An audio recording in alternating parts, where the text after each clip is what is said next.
Hoje eu quero tratar de um assunto, como sempre fazemos às quartas-feiras, sobre oração. E nós vamos ver aqui uma pessoa que orava um pouquinho, alguém que a Bíblia registra que costumava orar. E vamos ver o quanto essa pessoa orava. E essa pessoa nada mais e nada menos do que a pessoa do Senhor Jesus, o nosso Senhor, o nosso Salvador, o nosso exemplo e o nosso modelo. Então, Jesus teve uma vida de oração. No capítulo 10 do Evangelho escrito por João, no versículo 30, ele, diante da insistência dos seus discípulos de quererem saber quem ele era, como o Pai era, se ele se parecia com o Pai ou não, aí no versículo 30 ele diz: eu e o Pai somos um. Então, apesar da completa intimidade de ele ser um com o Pai, Jesus era um homem, um modelo, um exemplo de oração. Tanto é que o autor da carta aos Hebreus, no capítulo 5, versículo 7 ao 10, falando a respeito de Jesus, ele escreveu assim: Ele, Jesus, nos dias da sua carne, tendo oferecido com forte clamor e lágrimas, orações e súplicas, a quem o podia livrar da morte, e tendo sido ouvido por causa da sua piedade, embora sendo filho, aprendeu a obediência pelas coisas que sofreu, e tendo sido aperfeiçoado, tornou-se o autor da salvação eterna para todos os que lhe obedecem, tendo sido nomeado por Deus sumo sacerdote, segundo a ordem de Melquisedeque. Então Jesus orou com súplica, clamou com lágrimas àquele que o podia livrar da morte. É o que o autor da carta aos Hebreus está dizendo a respeito da pessoa do Senhor Jesus. Só para termos uma ideia, no último dia de vida de Jesus, na quinta-feira, já que na sexta ele foi crucificado, Jesus orou 3 vezes, em 3 lugares distintos: no cenáculo, no Getsemane e no Calvário. No cenáculo, uma sala ampla e mobiliada, ele orou pelos discípulos e orou por aqueles que viriam a crer nele, como nós, por exemplo, como aqueles que ainda não nasceram e que vierem a crer nele. Jesus já orou por estas pessoas. João fez este registro no capítulo 17 do Evangelho escrito por João, nos versículos 20 e 21. João registrou esta oração de Jesus. E ele diz aqui: não rogo somente por estes, mas também por aqueles que vierem a crer em mim por intermédio da sua palavra, a fim de que todos sejam um. E como és tu, ó Pai, em mim e eu em ti, também sejam eles em nós, para que o mundo creia que tu me enviaste. Todas as vezes que eu leio esse texto, eu sinto um regozijo, uma alegria, por saber que Jesus orou por mim. Ele orou por mim, orou por você. Rogo não somente por estes, por aqueles que estavam ali, mas também por aqueles que vierem a crer em mim, por intermédio da sua palavra, por intermédio da palavra de Deus, que quando lemos, tomamos conhecimento, ouvimos, acreditamos, gera fé nos nossos corações. No Getsemane, Jesus também orou e fez uma oração por si mesmo diante daquela agonia, daquela angústia. Mateus capítulo 26, versículo 39, ele fez este registro. Adiantando-se um pouco, prostrou-se sobre o seu rosto, orando e dizendo: Meu Pai, se possível, passe de mim este cálice. Todavia, não seja como eu quero, e sim como tu queres. Jesus, um homem, uma vida de oração. Teve sentimentos, era divino e humano ao mesmo tempo. Chorou, se angustiou, ficou triste diante das mazelas, do estrago que o pecado provocou no seio da raça humana. Orou por mim e orou por você. Pediu ao Pai, se possível, passe de mim tudo isso que eu tenho que sofrer, que suportar em prol da raça humana, da humanidade. O cálice que ele se refere aqui, a morte. Morte de cruz. Morreu naquela cruz para nos atrair no corpo dele, a mim e a você, para trocar a nossa natureza adâmica, perversa, pecaminosa, maligna, inimiga, rebelde, e nos dar a natureza divina, implantar em nós um novo coração, uma nova natureza. E na cruz, Jesus proferiu 7 palavras. 3 delas, das 7 palavras, 3 delas foram orações. A primeira, em favor daqueles que o crucificavam, quando ele diz: Pai, perdoa-lhes, eles não sabem o que fazem. As outras 2, em favor de si mesmo, quando ele disse: Deus meu, por que me desamparaste?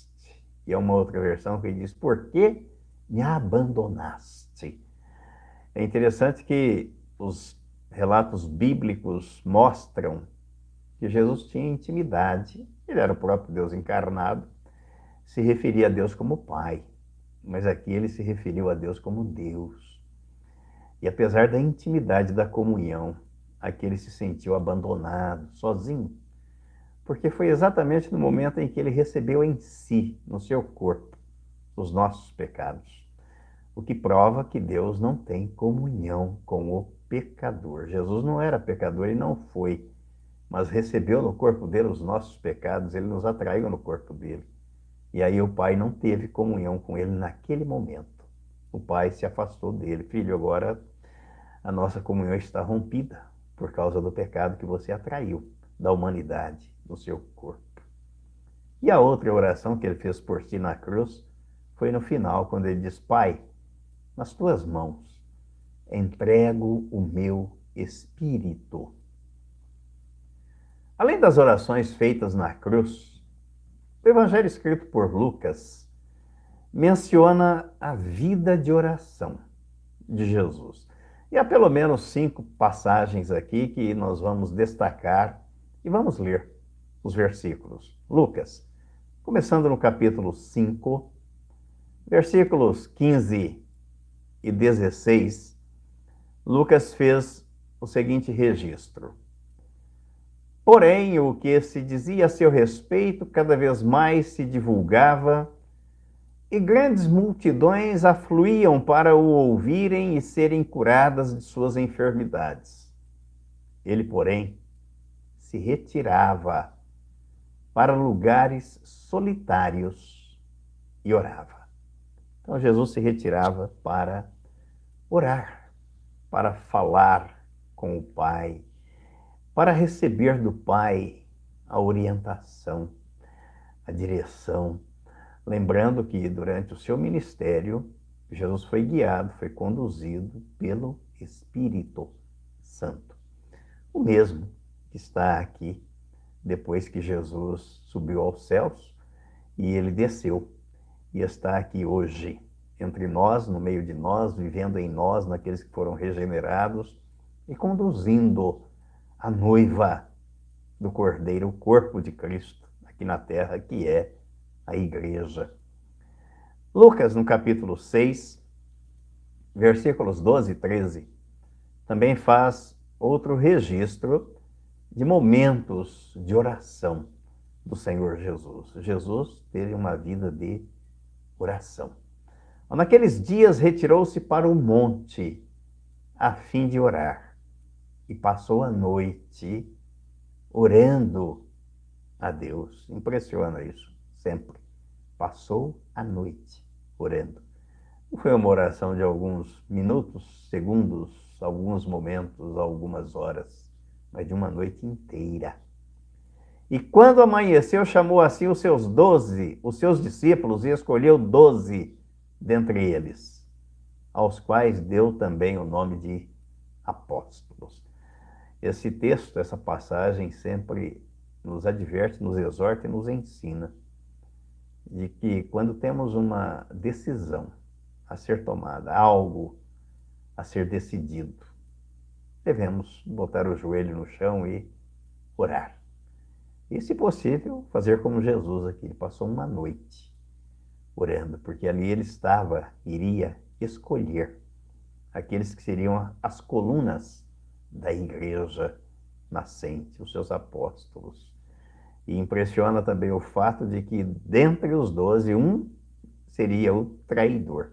Como o próprio Jesus disse, eu escolhi 12 dentre vós, mas um é diabo. E ele sabia, mas precisava cumprir as escrituras de que haveria um traidor, porque nada foi por acaso. Tudo que aconteceu com Jesus, tudo que acontece na vida do cristão no reino de Deus, não é por acaso. Deus sabe, Deus conduz, Deus controla, Deus governa, e o Espírito Santo dirige. Ainda no mesmo Evangelho de Lucas, no capítulo 9, no versículo 18, de certa ocasião estava Jesus orando em particular, e com ele estavam seus discípulos. Então lhes indagou: quem as multidões afirmam que eu sou? Ele estava orando, e ele sabia o que é que a multidão pensava, o que é que a humanidade, o que é que o ser humano pensava a respeito dele, porque ele, sendo Deus, Deus é um Deus onisciente que sabe todas as coisas, conhece todos os nossos pensamentos. Mas ele quis dar a oportunidade aos seus discípulos do testemunho, de que testemunhassem acerca daquilo ou acerca de quem ele efetivamente era e representava para eles.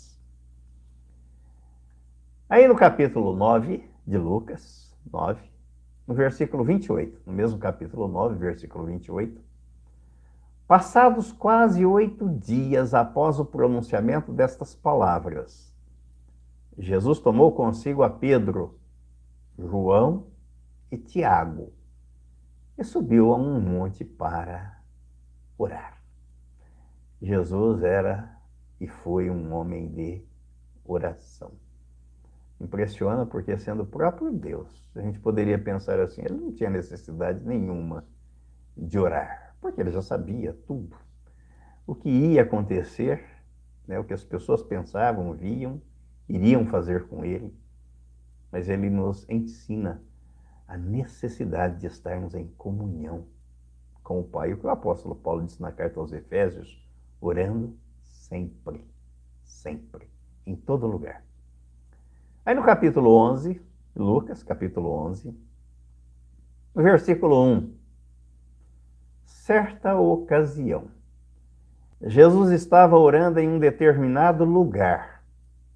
Quando concluiu, um dos seus discípulos lhe solicitou: Senhor, ensina-nos a orar, assim como João ensinou aos discípulos dele. Isso nos revela que as pessoas estão olhando para nós, para o cristão. E que o cristão, ele deve ser o modelo, o exemplo. As pessoas esperam receber do cristão a manifestação.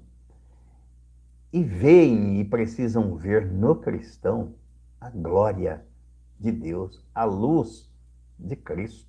O cristão deve refletir a luz de Cristo. Como Jesus disse no capítulo 6 de Mateus, para que os homens vejam as vossas boas obras e glorifiquem o vosso Pai que está nos céus. Aqui o discípulo vendo o exemplo de Jesus. Senhor, ensina-nos a orar. Queremos aprender a orar, assim como João ensinou os discípulos dele. A essa lista de exemplos de oração da pessoa de Jesus deve ser acrescida ainda a passagem escrita por Marcos, no capítulo 1, Marcos capítulo 1, no versículo 35. Olha, de madrugada, quando ainda estava escuro, Jesus levantou-se, saiu de casa e foi para um lugar deserto, onde ficou orando. Passava a noite orando, levantava de madrugada para orar, se retirava para ficar sozinho na comunhão com o Pai, em oração. A Bíblia não registra um horário rígido para a oração, assim como tem algumas religiões, algumas seitas, alguns segmentos, onde as pessoas têm determinados horários rígidos, inflexíveis para orar. Mas a Bíblia não registra isso. Pelo contrário, vemos que Jesus orava em todo o tempo. O apóstolo Paulo diz na primeira carta aos Tessalonicenses que nós devemos orar sem cessar. Sem cessar, em todo o tempo. Andando, deitando, levantando, de manhã, de madrugada, meio-dia, à tarde, à noite, e às vezes à noite inteira, dependendo das circunstâncias.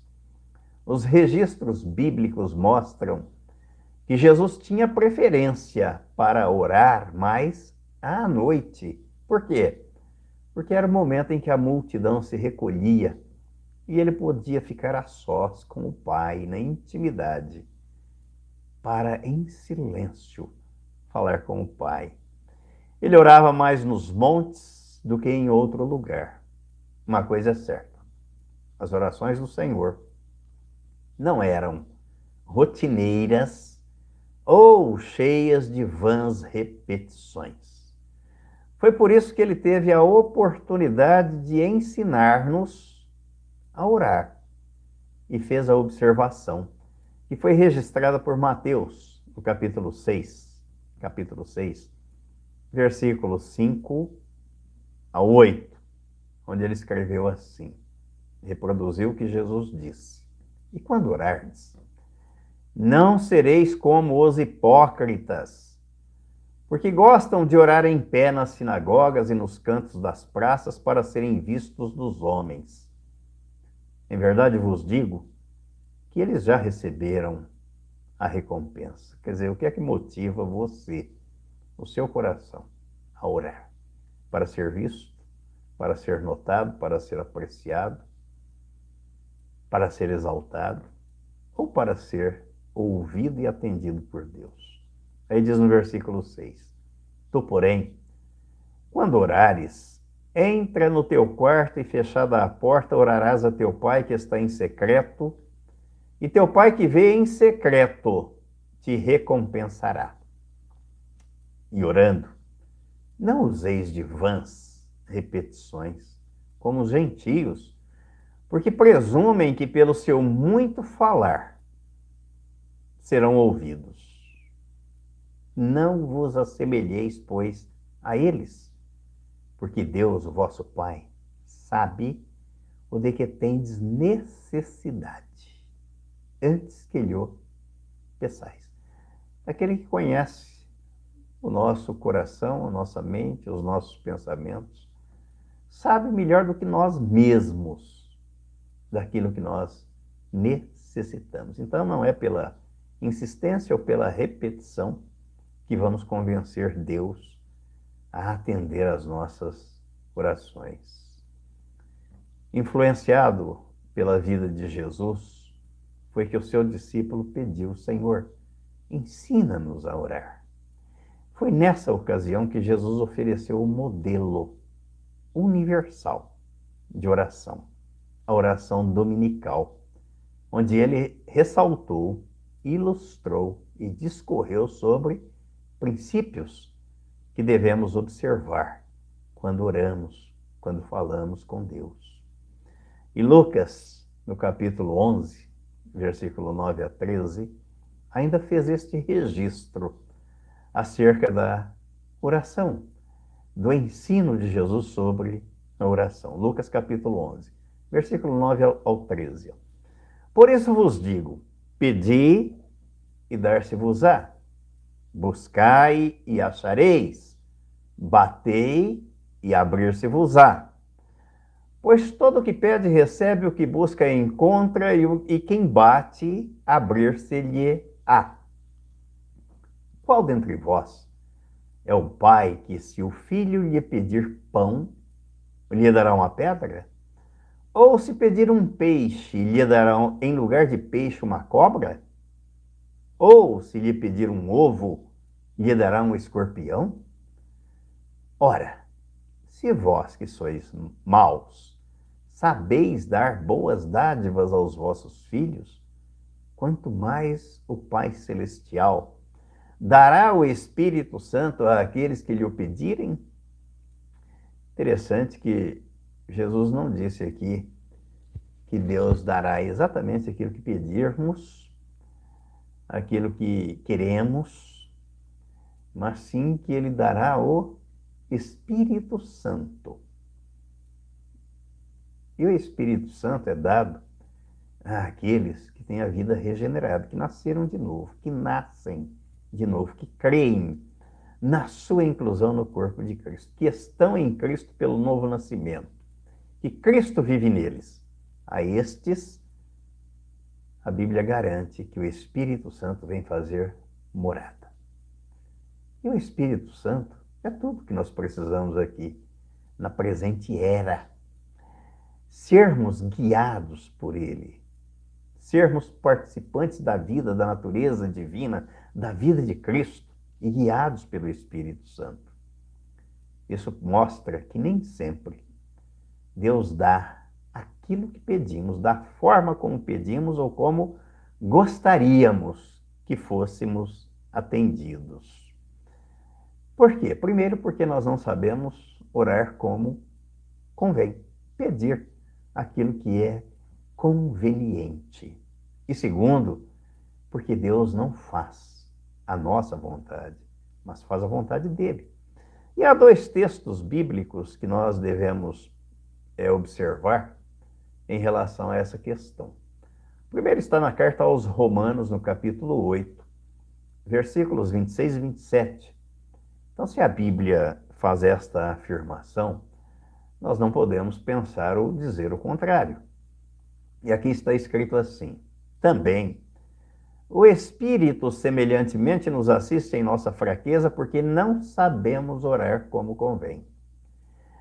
Mas o mesmo Espírito intercede por nós sobremaneira com gemidos inexprimíveis.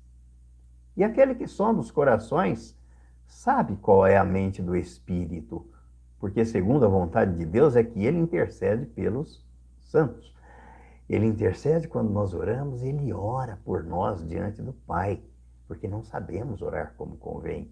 E é com gemidos inexprimíveis que não dá para se expressar, para explicar, para identificar. O segundo texto está na primeira carta de João, no capítulo 5, versículo 14, primeira carta, escrita por João, capítulo 5, versículo 14, onde ele diz assim: e esta é a confiança que temos para com ele, que se pedirmos alguma coisa, segundo a sua vontade, ele nos ouve. Fico tão feliz quando leio esse texto. Por quê? Porque ele me ensina que Deus faz a vontade dele. E tudo que eu pedir conforme a vontade dele, ele vai atender. E a Bíblia me diz ainda que a vontade dele é melhor do que a minha, que a graça de Deus é melhor do que a vida. Então é melhor a gente aprender a orar e pedir: Senhor, cumpra na minha vida a tua vontade. Ainda que eu tenha outra e não sei exatamente qual é aquela que o Senhor quer, quais são os seus propósitos. o que é que o Senhor quer fazer na minha vida ou através de mim? Então, cumpra a tua vontade. E Pedro vai dizer também na primeira carta, no capítulo 3, primeira carta escrita por Pedro, capítulo 3, no versículo 12, que o Senhor está atento às orações daqueles que são regenerados, daqueles que nasceram dele. 1 Pedro, capítulo 3, versículo 12, ele diz assim: porque os olhos do Senhor repousam sobre os justos, justificados, e os seus ouvidos estão abertos às suas súplicas. Mas o rosto do Senhor está contra aqueles que praticam males. Então dá para imaginar a exemplo do que Jesus contou da parábola do filho pródigo, onde o pai estava na porta, esperando o regresso do filho. Deus está atento, com os ouvidos abertos. É o que Pedro está dizendo aqui.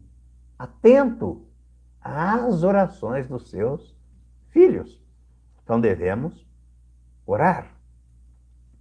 Há uma relação das orações de Jesus com os acontecimentos anteriores e posteriores que o envolviam, como nós podemos ver nos textos que lemos e também aqui na igreja nascente, a igreja lá do capítulo 2 de Atos, do versículo 42 ao 47, onde Lucas, que é o autor do livro, registra que a igreja perseverava na doutrina, na palavra, doutrina dos apóstolos, no partir do pão e nas orações.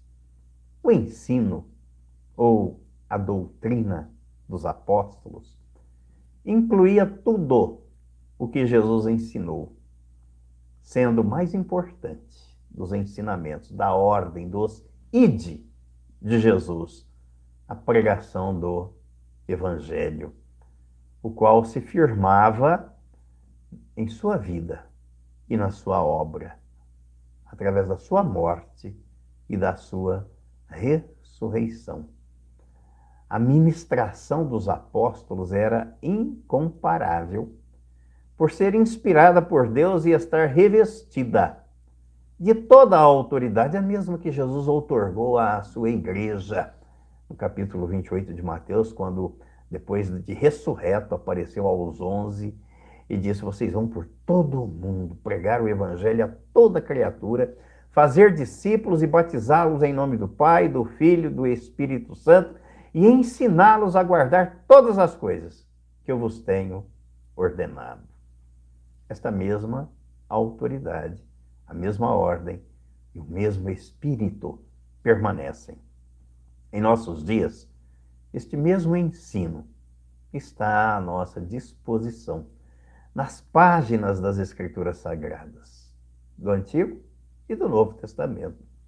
O livro de Atos ressalta a importância da oração diária na vida dos cristãos, na vida da igreja e na comunhão dos santos em Cristo, para que sigamos o exemplo de Jesus, que teve uma vida de oração. Assim deve ser a nossa vida, para o nosso bem, para a glória do Pai e para o bem do reino de Deus aqui na terra, em nome de Jesus.